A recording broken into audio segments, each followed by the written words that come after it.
Hello, magnificent ones. Tonight's a little bit different. I thought it'd be a great idea to share a story and share something, a little positive at the end of that story.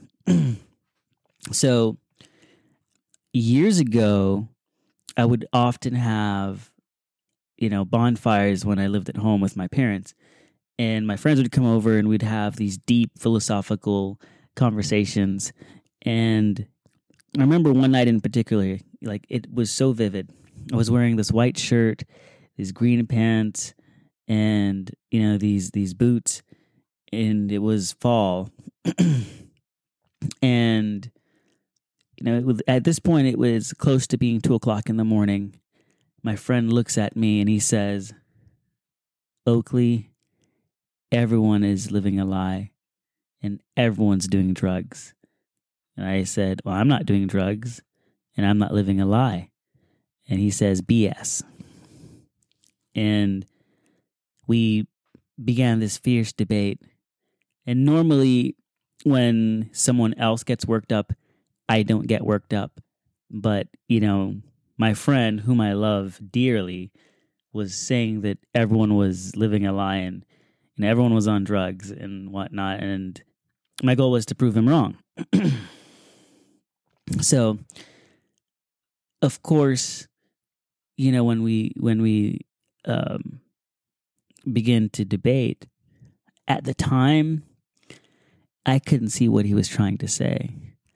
And he couldn't see what I was trying to say. But I will say it now, that even though he didn't know it, like, he actually won. I was the one that lost the debate. Like, should I say, I won the debate, but in terms of the truth of the conversation, like, he was right and I was wrong. I was just better equipped to argue because at the time I often played the part of a troll. I love trolling. Long story short, his point was, he said, "Do you drink coffee?" And I said, yeah, I drink coffee. He goes, "Okay, caffeine is a drug." I was like, "Okay." He said, "Do you eat sugar?" I was like, "Not really." You guys, well, even if you don't eat sugar, well, that knowingly, well, sugar's a drug. You can have a sugar addiction. A lot of people have sugar addictions and they don't know they have a sugar addiction. I was like, do you drink, beer, bourbon, whiskey, or whatever? And I said, yeah, because, well, alcohol's a drug. So, all valid points, and those are all truthful statements. So by that definition, everyone does drugs, right?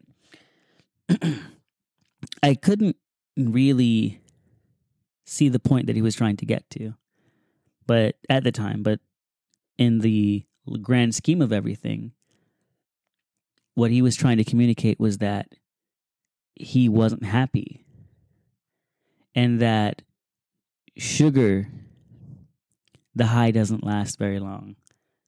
Caffeine, it wears off. You can drink as much as you want, but like the song says, the bottom of the bottle is always dry. And I just wasn't at that life, or that point in life where I could see that truth. But now I can. That moment, it forced me to look inward. And sometimes, we look at mere facts and, arguing, talking points, but we're not necessarily looking at the intent of another person's words and what they're trying to communicate. And this friend of mine is trying to communicate that he is not happy. And I'm being a bad communicator because I'm not listening. I'm hearing his words, but I'm not listening. And because I'm not listening, how can I be empathetic to what he's trying to communicate? I can't, because I haven't opened up myself to be receptive to the message that was being given to me. I remember a quote that I saw a long time ago, and the quote read, "If you aim for the moon, you miss the stars." The moon is this one object that's forever fixed in the night sky. And the stars, even though they're not infinite, they seem like you could never possibly count all of them, which you really can't. But my point is that there's just so many of them, and they're all beautiful and unique in their own way. And if we become hyperfixed on one thing, we miss so many other things. Human connection and the ability to understand another human being and to be understood by others is very vital to our existence. Imagine if no one understood you. You were speaking a foreign language. You'd feel like you're a foreign land. You were in a foreign land. And it's not that you're elsewhere. You'd feel like you're in a foreign land in your own home. What if your sister, brother, mother, father, grandfather didn't understand what you were saying? How would you develop in life knowing that you were never understood? And you could not be understood because you couldn't speak the language and your words never truly connected with those people. Are you going to be a happy person in life, or are you going to be a depressed person? I don't know what that's like. That was not my upbringing. But that's what I got from that interaction. And now I have gained perspective because now I can look for these things. And I remember thinking about writing and how much I love writing. And I can never write anything when I'm happy. I can't write happy poems. I don't know why I can't do that. It's just never been something that I ever even attempted to do. My brain just tells me, stop, don't do it. And I always listen. And so I've always just thrived in this melancholic, type of literature and writing. Because the dark things, the gray things, there's a beauty in those things too, right? There's a beauty in overcoming something. There's a beauty in understanding that if you're in this dark place right now, that light may come tomorrow. The sun will rise. And that should be the focus, is that the sun will rise. Let the sun be one of the things that you set your gaze on, because it's also a star in the sky, but it's also not the only star in the sky. So this is the part of the podcast that, I said that I wanted to share something. And this is the second part. So the first part was the story, and the second part is this. In the shadows of your sorrow's night, where heavy hearts and teardrops fall, remember, my friend, the dawn is bright, for in each heart there is a resilient call. When clouds obscure your hopeful view, and doubts like thunder echo loud, know that skies will also be blue once more. Will soon break through a hopeful shroud, though grief may hold your spirit tight, and trials test your strength and will. Hold on, dear soul, with all your might. For growth emerges from the still, like seeds that struggle 'neath the earth to reach towards the vibrant sky. Your pain, a seed of wondrous worth, bears strength within as days go by. For life's tapestry, a masterpiece, is woven with both joy and pain in each thread. A story to release, a symphony of loss and gain. Embrace the storms, for they shall pass, and sculpt a skull that's strong and true. The sun will rise on greener grass, with brighter days awaiting you.